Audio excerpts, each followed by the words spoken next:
ایک head master صاحب کے بارے میں ایک واقعہ مشہور ہے کہ جب وہ کسی اسکول میں تعینات تھے تو انہوں نے اپنی کلاس کا ٹیسٹ لیا۔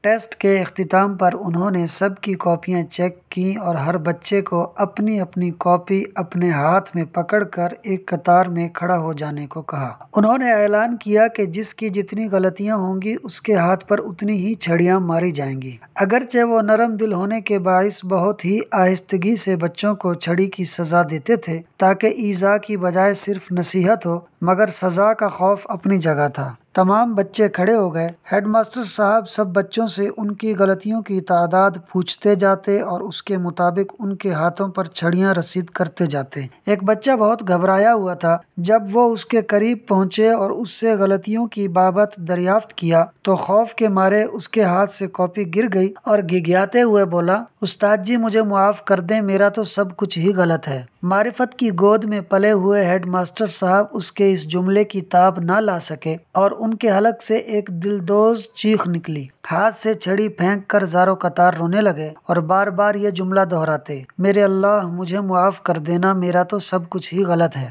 روتے روتے ان کی ہچکی بند گئی۔ اس بچے کو ایک ہی بات کہتے، تم نے یہ کیا کہہ دیا ہے، یہ کیا کہہ دیا ہے میرے بچے، میرے اللہ مجھے معاف کر دینا، میرا تو سب کچھ ہی غلط ہے۔ اے کاش ہمیں بھی معرفت الہی کا ذرہ نصیب ہو جائے اور بہترین اور صرف اللہ کے لیے عمل کر کے بھی دل اور زبان سے یہی نکلے، میرے اللہ مجھے معاف کر دینا، میرا تو سب کچھ ہی غلط ہے۔ دوستو ویڈیو کو اینڈ تک دیکھنے کا شکریہ۔ ویڈیو کو لائک اور شیئر کر دیں اور چینل کو ضرور سبسکرائب کر دیں۔ چینل کا نام ہے فاز سنو 4296۔